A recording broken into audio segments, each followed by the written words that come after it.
안녕하십니까. 농지과학교실의 대표 강사 이재희입니다. 농지과학교실은 자연현상에 대한 논리적이고도 체계적인 지식과 함께 과학을 공부하는 데 필요한 수학도 기초부터 심화까지 차근차근 제공합니다. 참으로 오랜만에 동영상을 올립니다. 그 사이에 개인적으로 여러 가지 일이 있었는데 강의를 시작하기 전에 그 중에 한 가지를 조금 이야기하려고 합니다. 지극히 개인적인 일이지만 많은 사람에게 일어날 수도 있는 일이어서 경험을 공유하는 것이 도움이 될 수 있다는 생각에서 간단하게 전하고 가겠습니다. 작년 말, 정확히는 12월 23일 크리스마스 연휴 시작하는 날에 저에게 우측에 있는 중대뇌 동맥이 폐쇄되어서 좌측 편마비가 일어나는 급성 대뇌 경색증이 발생하였습니다. 신속한 처치로 후유증이 없이 치료가 되었는데 이 같은 경우는 매우 드문 케이스라고 하여 정보 공유를 위해서 여러분에게 그 경과를 말씀드리려고 합니다.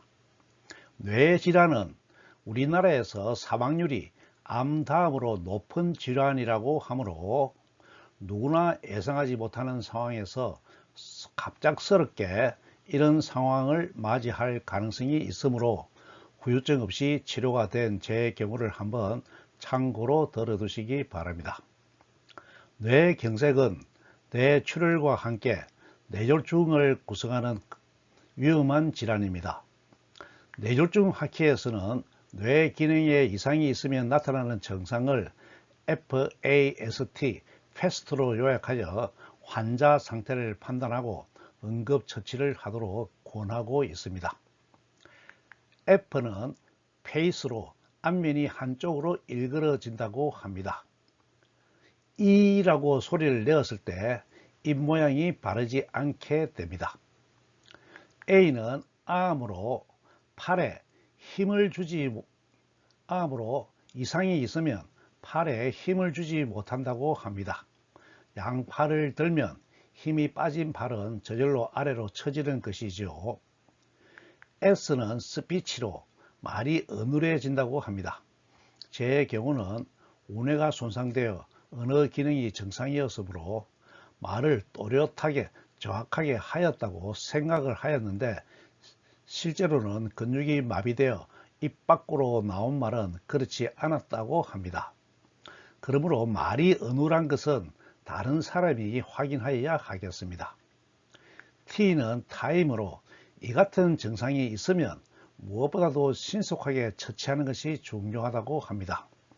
증상이 일어난 후 4시간 30분 이내에 처치를 하는 것이 바람직하다고 합니다. 4시간 30분이 골든타임이죠. 여기까지가 일반적인 내용이고 지금부터는 제 경우에 처치 경과를 말씀드리겠습니다.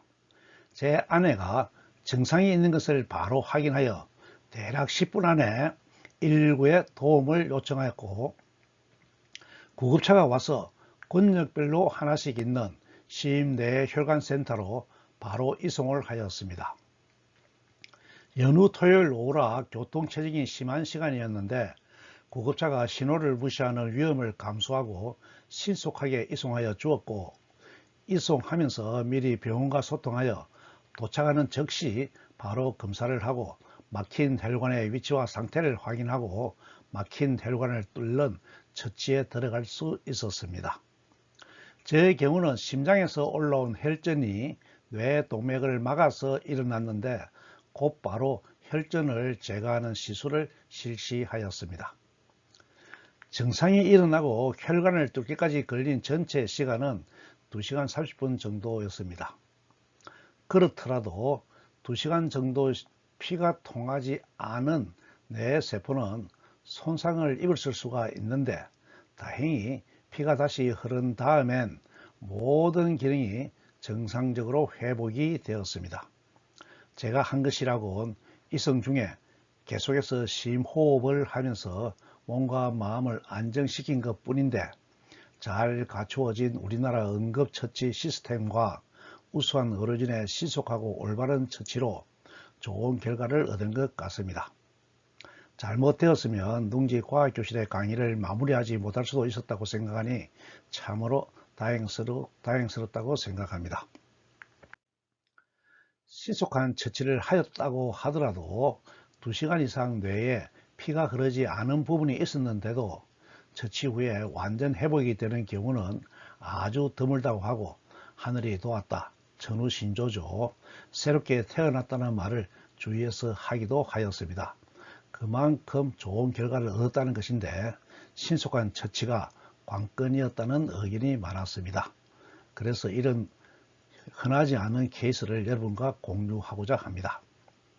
끝으로 말씀드리고자 하는 것은, 주위에서 이런 상황이 일어나면 무조건 119에 도움을 청하고 그 지역의 권역시민내혈관 센터로 바로 가는 것을 권해드립니다.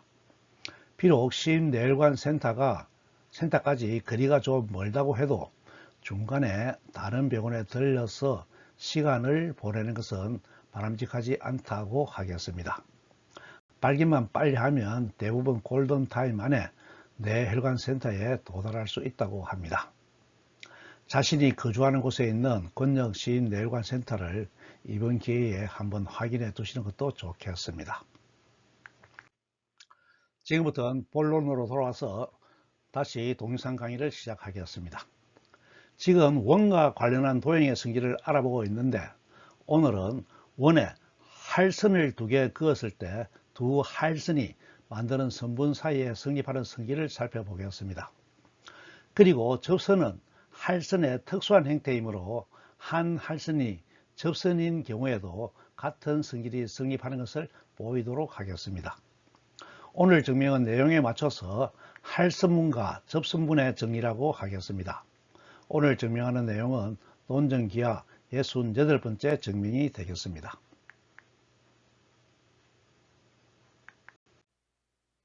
구독, 좋아요, 알림 부탁드려요.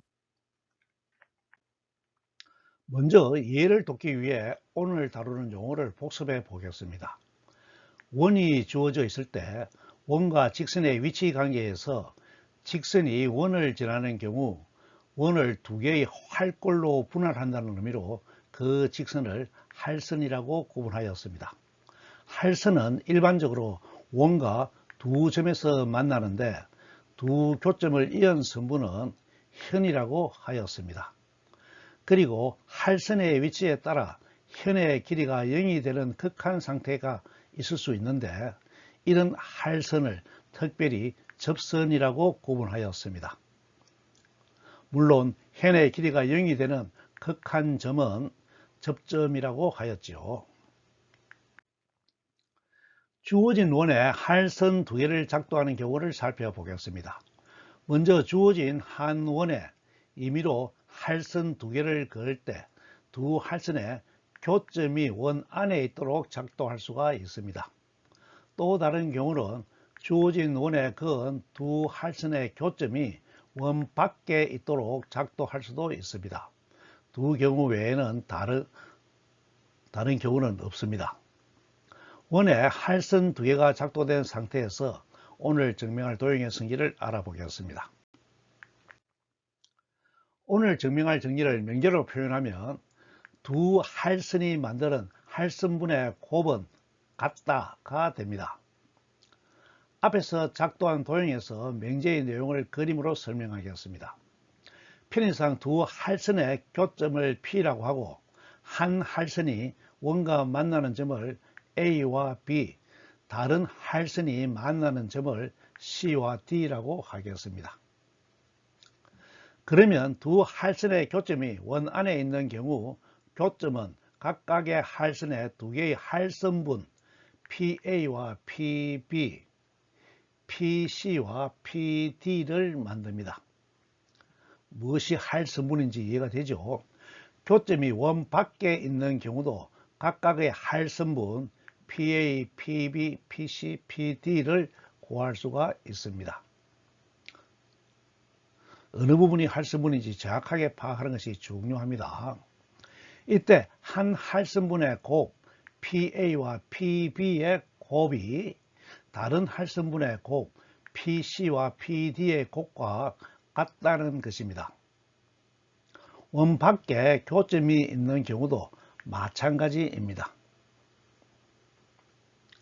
명제의 내용이 이해가 되었죠?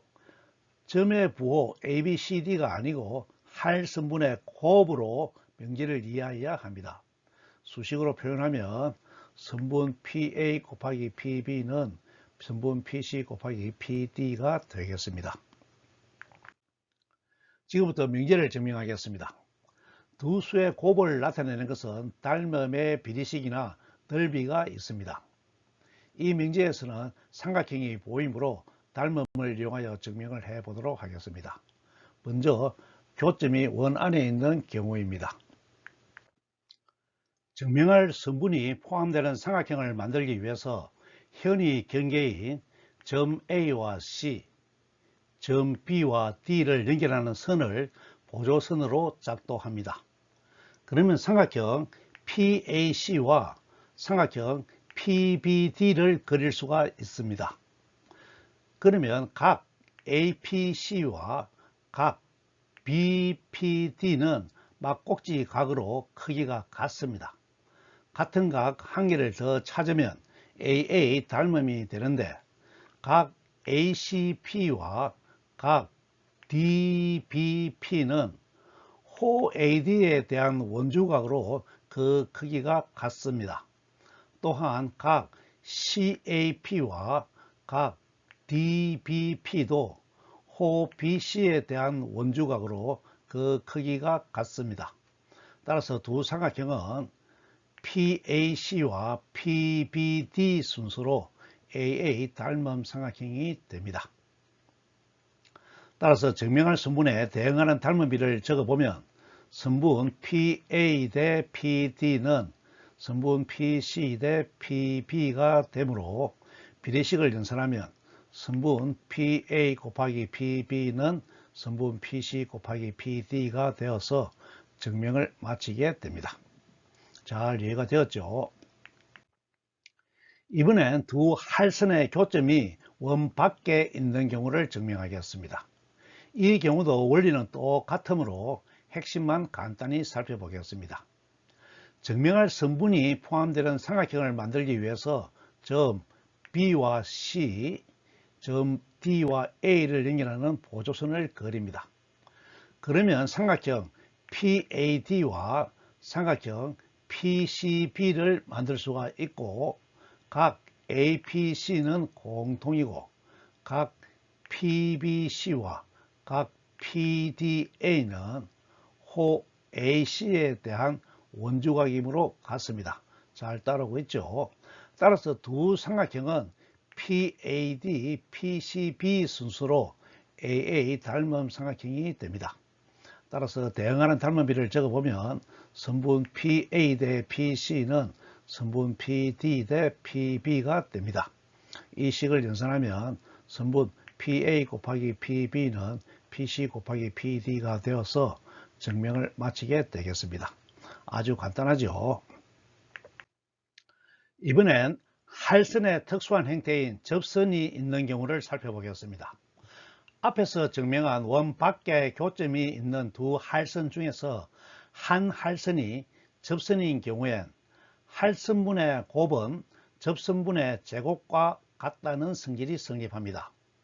이 내용을 그림으로 설명하면 주어진 원에 한 할선은 원을 지나고 다른 할선은 원 밖에 교점을 만들면서 원에 접하는 경우에 할선이 만드는 할선분의 곱과 접선이 만드는 접선분의 제곱의 크기가 같다는 것입니다.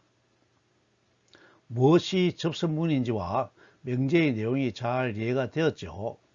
사실 접점은 현을 만드는 두 점이 중첩되어 있는 것으로 이해할 수가 있으므로 할선분이 겹쳐져 있는 것과 같습니다.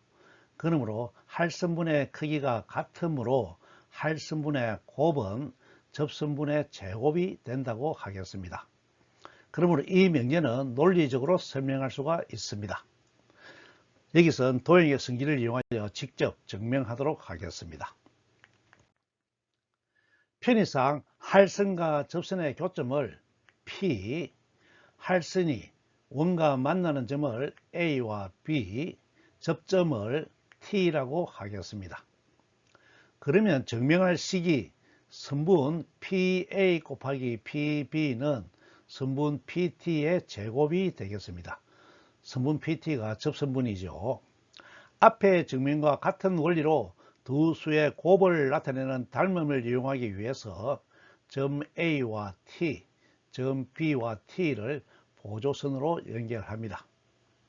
그러면 증명할 선분을 포함하는 삼각형 PBT와 삼각형 PAT를 구할 수가 있습니다.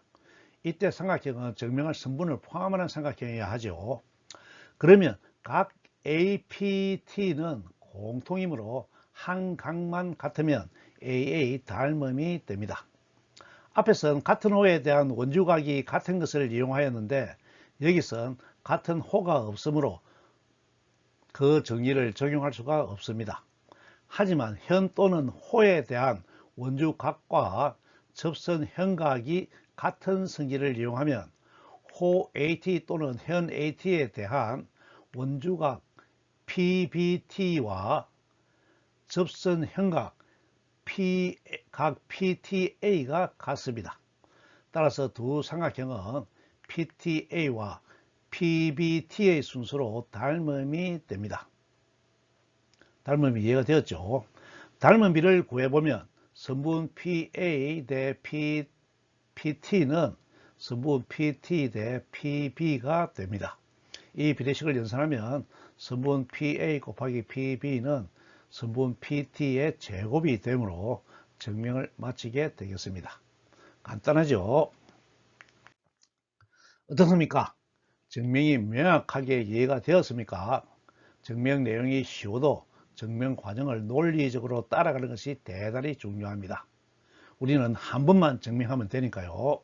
그리고 그 결과를 과학 공부하는데 사용하면 됩니다. ABC와 같은 부호는 편의상 주어진 것이므로 중요하지 않고 무엇을 할선분이라 하고 무엇을 접선분이라고 하였는지와 이들 사이엔 어떤 관계가 있는지 이해하는 것이 중요합니다. 여기서 한 가지 공지를 하겠습니다. 지금까지 기화 강의와 화학 강의를 번갈아 가면서 동영상을 올렸는데 앞으로는 화학 강의를 잠시 보류하고 기하 강의만 집중적으로 올리려고 합니다. 가능한 빠른 시일 안에 해석 기하를 포함한 기하 강의를 마치고 화학 강의로 돌아가겠습니다. 다음 시간엔 두 원에 대한 공통현의 성질을 살펴보겠습니다. 오늘 강의는 이것으로 마치겠습니다. 감사합니다.